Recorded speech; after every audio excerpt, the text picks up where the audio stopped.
The WNBA has not learned its lesson. It doesn't seem like it will ever learn its lesson. It's hatred, jealousy, long list of words, whatever you want to use regarding Caitlin Clark, racial, sexual preference, whatever it might be. I think it's a little bit of all.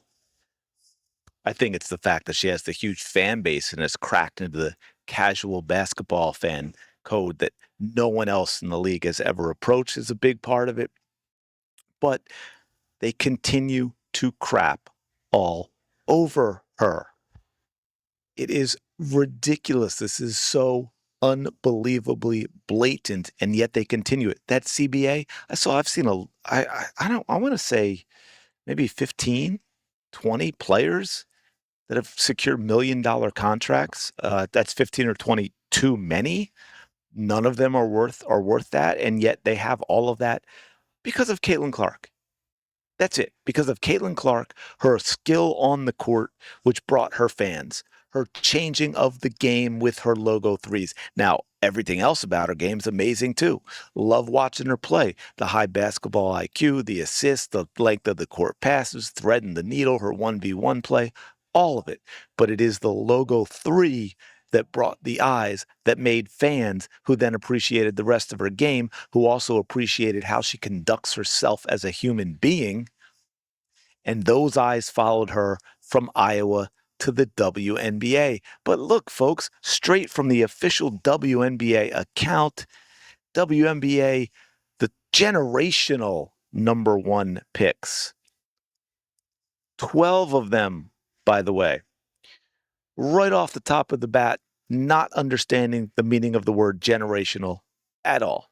Generational, folks, there can be only one.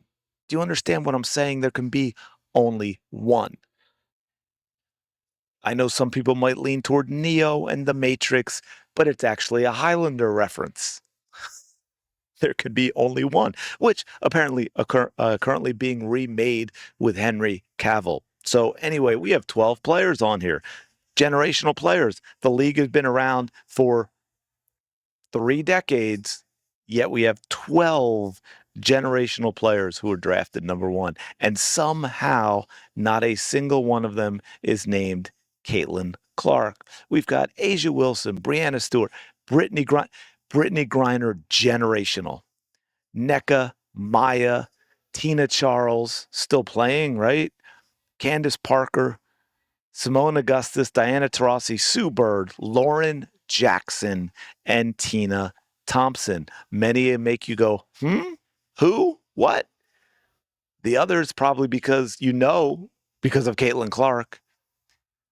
These are not generational players. These are good players, some of them great, even Hall of Fame, but in no way is any player on here generational. Asia Wilson is not generational. She is great. She is not generational. She's just a little better at what everybody else is doing. There's nothing about her game that is generational. Generational is one. It's a Michael Phelps, athlete in a sport.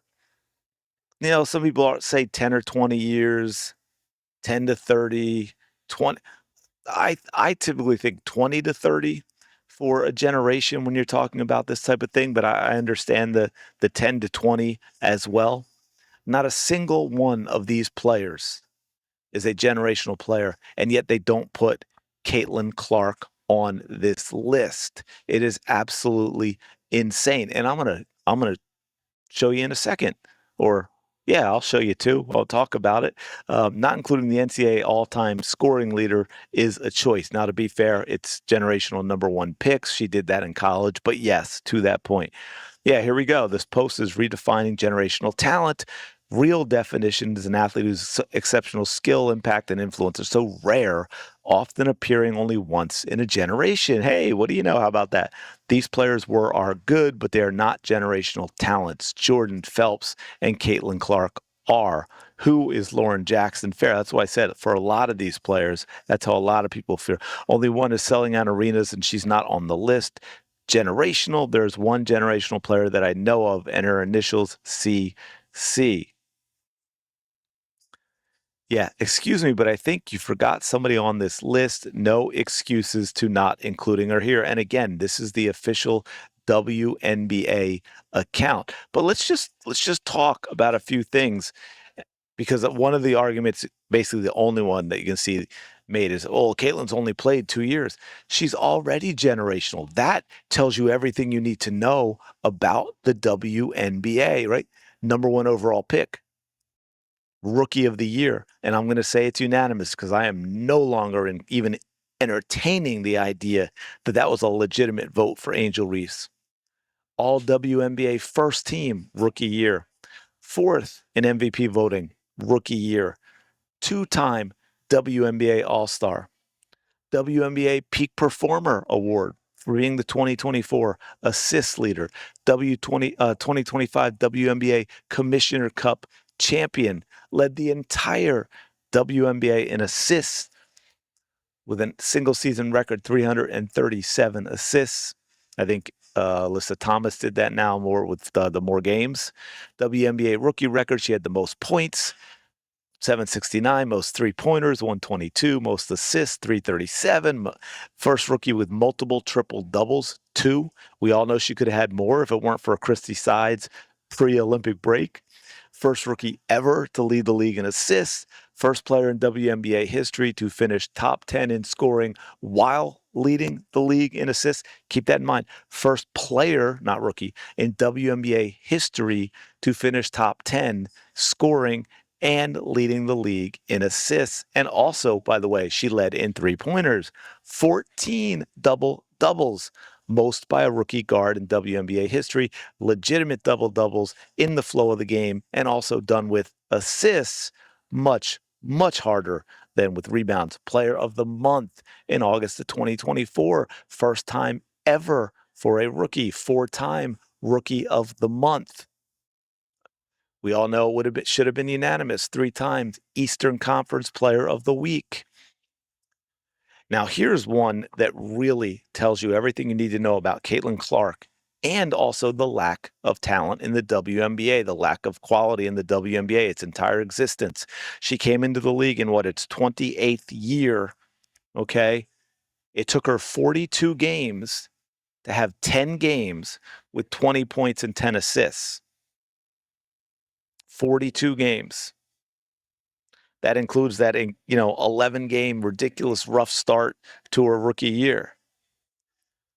She's tied with Courtney Vandersloot, who did it in 430 games. It took Courtney Vandersloot more than 10 times as many games to get 10 games with 20 points and 10 assists as it took Caitlin Clark. 10 in 42 games, 10 in 430 games in the entire history of the WNBA. Most assists in a game, 19. Fastest player to ever reach 100 three-pointers made. Fastest to several combo examples, 400 points, 200 assists, did that in 26 games, 350 points, 150 assists in 22 games, 200 points and 100 assists in a season. First rookie with 20 points, 15 assists, and 5 rebounds in a game. Most points scored or assisted in a single game in WNBA history. Again, that's not a rookie thing. That is the history of the league, 66.